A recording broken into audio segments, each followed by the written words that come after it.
ये आपकी नॉलेज में था कि मुस्तफ़ा ड्रग्स करता था? अगर 5-6 लड़के अगर अच्छे होंगे ना तो एक आध कोई लड़का ऐसा होगा जो अगले को खराब करता है। देखें, बुराई में अट्रैक्शन बहुत होती है। ऐसा ही है। एक आध थोड़ी दफा बुराई के अंदर वो पड़ा होगा। है ना? ये अमेरिका में होता था। बाप कहता है कि जी वो कोई डॉन था या क्या था, वो तो उसके बाद पैसा ही बहुत है, वो क्यों रैंसम के लिए उठाएगा। कोई प्रेशर है, कुछ भी है, खुद अल्लाह की रज़ा के लिए हम माफ़ करते हैं। इसकी मिसेस ये कौन थी मुझे नहीं मालूम, वो चलती भी आई है, उन्होंने बात करना चाहा तो मैंने मना किया। मैंने कहा जी मैं आपसे किसी किस्म की कोई बात नहीं करूँगा। उसके फादर से मेरी कल बात हो रही थी बोल चैनल के ऊपर। उन्होंने मुझे, उनकी एंकर ने मुझे टेकअप किया था, लेकिन मैंने वहाँ से छोड़ दिया था वो शो। मैं ये केसेस भी शायद वापस ले लूँगा। What was the prime purpose? तशद्दुद क्यों किया, तो ये बात तो अभी तक क्लियर ही नहीं हुई है। कभी डरावने ख्वाब में भी सोचा था कि इस तरह का कुछ मेरे बच्चे के साथ होगा? वो जो मैंने ये नहीं सोचा था कि ये फिल्मी सीन सारा मेरे साथ होगा। तो अल्लाह की लाखी भी आवाज़ है।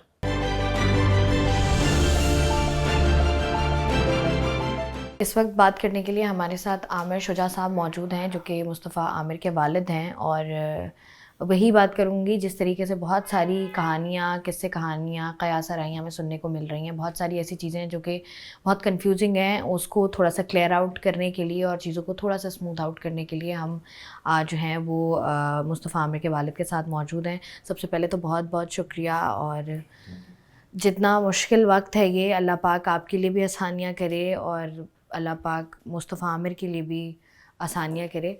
आमिर साहब, बहुत 2-3 चीज़ें हैं। सबसे पहले ये कि लोग ये बात करते हैं कि आप just because you are custom officer, आपने जो है वो अपने बच्चे को उस छोड़ा हुआ था। मतलब लाइक ठीक है, मैं तमाम तर चीज़ें पूरी हो रही हैं, गाड़ी, घर, ये वो जो चाहिए उसको, ड्रग्स वगैरह, एंड ये आपकी नॉलेज में था कि मुस्तफ़ा ड्रग्स करता था। इन सारी बातों में कितनी सच्चाई है? देखिए, मैं आपको यहाँ क्लैरिफाई कर दूँ एक चीज़ कि बीइंग अ कस्टम ऑफिसर मेरे बच्चे बहुत ज़िम्मेदारी के साथ बड़े हुए थे। कोई पैसा और इस तरीके की चीज़ उनको बिल्कुल भी शो नहीं की गई थी, ना उनको पता था ये बात का। जहाँ तक देखें, गाड़ियों का शौक़ उसको था और वो मेरी गाड़ी भी चला लेता था। तो वो शौक़ तो लड़कों में होता है, आप उसको डिनाई नहीं कर सकते। जहाँ तक बात आ गई ड्रग्स की, तो देखें, मैं अपने बच्चे को से रात को मिलता भी था कि मैं ऑफिस गोइंग बंदा हूँ। पीछे माँ भी उसको होती थी जो मॉनिटर कर रही होती थी। वो घर पे आता भी था, दिन के अंदर वो मैकेनिक्स के पास होता था, वो गाड़ी बनवा रहा हुआ करता था, उसकी गाड़ी मॉडिफिकेशन कर रहा होता था।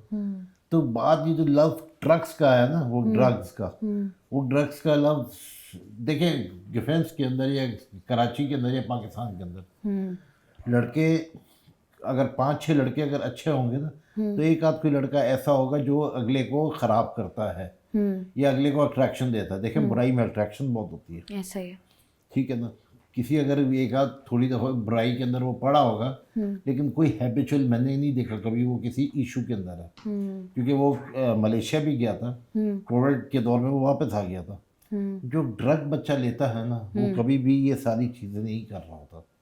तो ये सवाल, क्वेश्चन जो है that is should be clear कि वो ड्रग में उसका ताल्लुक था। देखिए, ड्रग में ताल्लुक था। जो साहिर हुसैन ने बयान दिया है कि जी मुस्तफ़ा से मेरा कोई ताल्लुक नहीं था, मेरा अरमगान के साथ ताल्लुक था, और उनकी एक पूरी चेन बंधी हुई थी। तो मुस्तफ़ा की चेन नहीं बंधी हुई थी कोई ऐसी। ठीक है जी। तो इस तरीके से ड्रग्स का उसका कोई इशू नहीं था। अच्छा आमिर साहब, जिस तरीके से ये वाली बात हुई, अब दूसरी तरफ जिस तरीके से अरमगान के वालिद इस बात को डिनाई कर रहे हैं और जिस तरीके से वो कह रहे हैं, मुख्तलिफ़ बातें वो कह रहे हैं, उनको रिपीट करने की ज़रूरत नहीं है कि मुझे लाया गया है और ये है और फलाना है और XYZ, उन सारी बातों पर आप being father, because you are already traumatised, उसके बाद ऐसी सिचुएशन को आपकी कभी उनसे बात हुई है? आपने कभी बात करने की कोशिश की है? देखें, मैंने कभी बात नहीं की उनके साथ। हालांकि ADC कोर्ट के अंदर जिसका पहला दिन रिमांड था, तो मैं और मेरी मिसेस गए हुए थे वहाँ पर। इसकी मिसेस ये कौन थी मुझे नहीं मालूम। वो चलती भी आई हैं, उन्होंने बात करना चाहा तो मैंने मना किया। मैंने कहा जी मैं आपसे किसी किस्म की कोई बात नहीं करूँगा। आपका बच्चा मुझे, मेरा बच्चा दे दे। उस वक्त तक मेरा बेटा नहीं मिला था मुझे, कि आपका बेटा, मेरा बेटा मुझे दे दे, मैं ये केसेस भी शायद वापस ले लूँगा। तो उन्होंने कहा कि देखें आप, मेरी आपकी सिंपैथी मेरे आपके साथ है, लेकिन मेरे बेटे ने ऐसा कोई रैंसम के लिए उसे नहीं उठाया वो तो उसके बाद पैसा ही बहुत है, वो क्यों रैंसम के लिए उठाएगा। ये उसकी माँ के अल्फाज से एक किसी कोर्ट के अंदर, ठीक है। तो वो बात ये है कि उसके फादर से मेरी कल बात हो रही थी बोल चैनल के ऊपर, उन्होंने मुझे, उनकी एंकर ने मुझे टेकअप किया था, लेकिन मैंने वहाँ से छोड़ दिया था वो शो, क्योंकि मैं उसके बाप से बात करना ही नहीं चाह रहा हूँ, क्योंकि कोई उसकी लीगल स्टैंडिंग नहीं है, कोई उसकी बात नहीं है। दिमागी तवाज़ुन कहता है मेरे बेटे का ठीक नहीं है, बाप कहता है कि जी वो कोई डॉन था या क्या था वो। तो इस तरह के लोग तो नहीं है ना। मैं एक रेपुटेड आदमी हूँ, मैं एक मेरी एक रेपुटेशन है, मैं एक अगर सरकारी बंदा हूँ तो मेरी कोई स्टैंडिंग है, इनसे मैं क्या बात करूँगा दोनों से। अच्छा आमिर साहब, ये एक इम्पॉर्टेंट बात यह है कि जिस तरीके से तमाम तर चीज़ें हो रही हैं, आप कल को, मैं आपकी मिसेस से भी मैं यही बात करी थी कि कल को कोई भी ऐसा पॉइंट आता है जहाँ पर आपको लगता है कि हम जो हैं वो इस केस को वापस ले लेते हैं, कोई प्रेशर है, कुछ भी है, खुद अल्लाह की रज़ा के लिए हम माफ़ करते हैं, इस तरह का कुछ होगा? क्योंकि मैंने जो जितने इंटरव्यूज़ आपके देखे हैं, उन इंटरव्यूज़ में आपने बहुत क्लियरली इस बात को मेंशन किया है कि जो भी मुजरिमान है मैं उनको तख्त तक लेकर जाऊंगा। और ये बात ठीक, इसमें कोई दो राय नहीं है, क्योंकि देखें बात यह है कि ये अल्लाह की लाठी बेआवाज़ होती है, जो कि बहुत ज़ोर से लगी है ये। आप ये देखें कि उस आदमी की मेंटल कैपेसिटी देखें कि वो कराची से 200-250 किलोमीटर जाता है मेरे बेटे को जाके एक झाड़ियों में जाके, ये दोनों शराब और ये उसको जला देते हैं। तो क्या उसे पता था कि मैं तो एक महीना ही गायब रहा ना, लेकिन अल्लाह की पकड़ तो थी, मुस्तफ़ा की पकड़ तो थी कि उसने उसको कहाँ पहुँचाया हुआ इस वक्त। तो अल्लाह की लाठी भी आवाज़ है। और जहाँ तक आप ये कह रही हैं कि जी मैं कहीं कॉम्प्रो कर दूंगा, ये कोई गाड़ी का कार एक्सीडेंट नहीं है कि सड़क पे एक्सीडेंट हो जाए, ये पर्पसली किया गया है, और जो चीज़ पर्पसली की गई हो वो मैं माफ़ करेंगे बिल्कुल नहीं करूँगा। अच्छा आमिर साहब, पर्पस क्या है? क्योंकि वो उसके वालिद कहते हैं कि हमारे हासिदीन मुस्तफ़ा के और अरमगान के हासिदीन एक हैं, अरमगान और मुस्तफ़ा से जो लोग जेलस थे वो एक हैं। What was the prime purpose? देखें ये बात मैंने भी आईओ से पूछने की कोशिश की, मैंने कहा यार इससे पूछ के बताओ कि क्या इशू था जो उसने किया।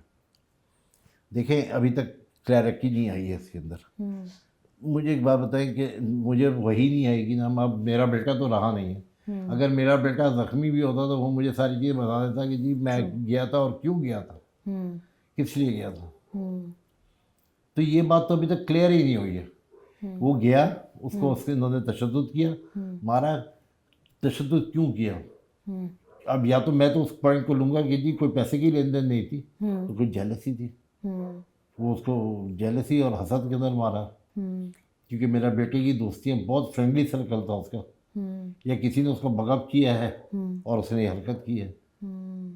तो अच्छा, देखें बहुत गहरे दोस्त होते ना बचपन के, बहुत गहरे दोस्त होते, तो ये बात समझ भी आती, लेकिन कोई ताल्लुक वास्ता नहीं। लेकिन ये फिर क्यों हुआ, ये सवाल या निशान हमारे लिए भी है, अभी तक इस सवाल का जवाब नहीं मिला है। अच्छा बिल्कुल लास्ट में एक सवाल है कि लोग ये बात कह रहे हैं, क्योंकि ऑब्वियसली बात है जब भी कोई इस तरह का इंसिडेंट होता है उसके मुख्तलिफ आमिर साहब पहलू निकाले जाते हैं।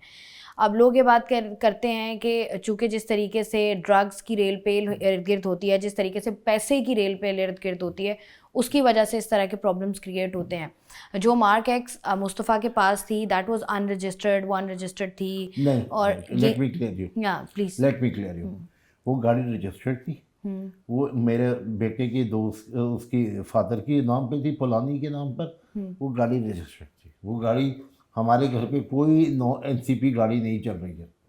वो कह रहे हैं ना कि बिकॉज आप कस्टम ऑफिसर हैं तो ऑब्वियसली गाड़ियाँ तो नॉन कस्टम ही होंगी फिर, क्योंकि जो एक आम तासुर दिया जाता है। तो 28 साल हो गए मेरी सर्विस को, और मैंने कभी एनसीपी गाड़ी नहीं चलाई है। एनसीपी गाड़ी की मुझे भी ऑफर्स आ सकती है और आती होंगी, लेकिन मैंने नहीं चलाई है। मैंने कभी अपने बच्चों को अलाउ नहीं किया एनसीपी गाड़ी। मेरे पास सारी लोकल खड़ी हुई हैं, लोकल सस्टेनेबल गाड़ियाँ। तो आमिर साहब आपने, आई एम सो सॉरी मैं ये सवाल आपसे कर रही हूँ, कभी डरावने ख्वाब में भी सोचा था कि इस तरह का कुछ मेरे बच्चे के साथ होगा? बिकॉज यू हैव 2 किड्स ना, तो आपने कभी, मैंने नहीं सोचा था, मैंने ये नहीं सोचा था कि ये फिल्मी सीन सारा मेरे साथ होगा। मतलब मुझे अभी भी यकीन नहीं आता। देखें मुझे वहाँ मैं जब सर्द खाने में इसको लेने गया हूँ ना, तो आप यकीन करें कि मुझे मना किया गया वहाँ साहब ने भी, जो ईदी का बेटा, उसने कहा आपको तकलीफ़ होगी मत देखें। मैंने कहा यार मेरी औलाद भी मेरे हाथों पैदा हुई है, बचपन इसका मैंने देखा है 23 साल तक। मैं कहा जिस हालत में भी है मैं उसको देखूँगा, कैसे मैं नहीं देखूँ, तकलीफ़ मुझे ज़रूर होगी लेकिन मैं क्यों ना देखूँ। मैं देखना चाह रहा हूँ उसको किस तकलीफ़ से वो गुजरा है।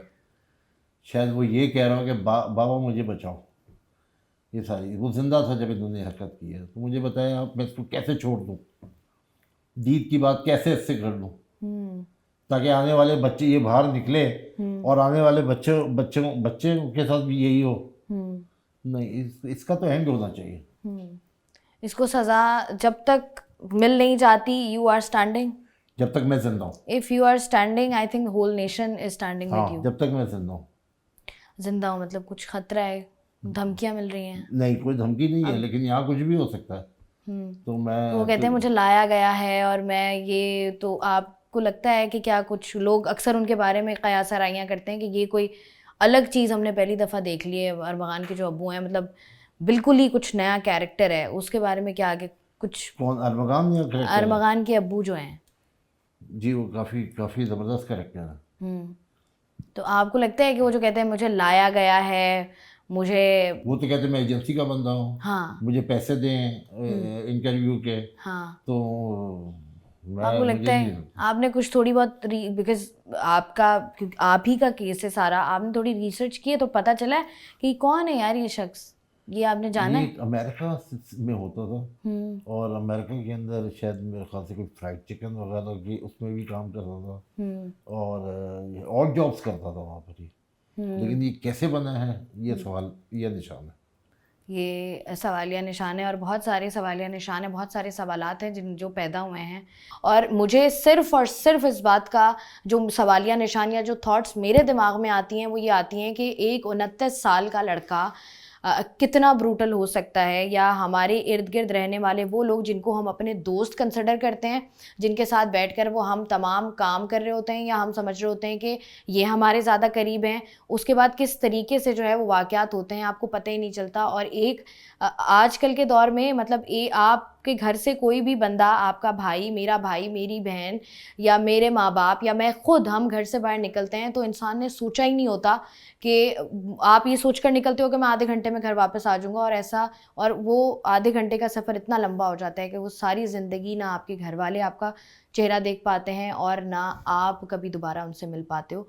और कोशिश, मेरे ख़्याल से मुझे यही कहना चाहिए, पूरी उम्मीद है सिस्टम पे कि एटलीस्ट इन द लास्ट इस केस का जो भी फ़ैसला होगा उसमें जो भी कातिल है उसको कैफ़रे किरदार तक पहुंचाया जाए, और जो भी लोग हैं जिनको इंसाफ चाहिए, मुस्तफ़ा आमिर की वालिदा, वालिद, फैमिली पूरी, इनको हर सूरत इंसाफ मिले और हर वो बंदा जो कि सिस्टम का हिस्सा है वो सिस्टम इनके साथ खड़ा हो और उन तमाम तर लोगों को पकड़े जो कि नेटवर्क हमारे पूरे शहर में काम कर रहा है। मैं हूँ आपकी मेज़बान शाइस्ता रज़ा, मुझे दीजिए इजाज़त, अपना रखिएगा ख्याल, अल्लाह हाफ़िज़।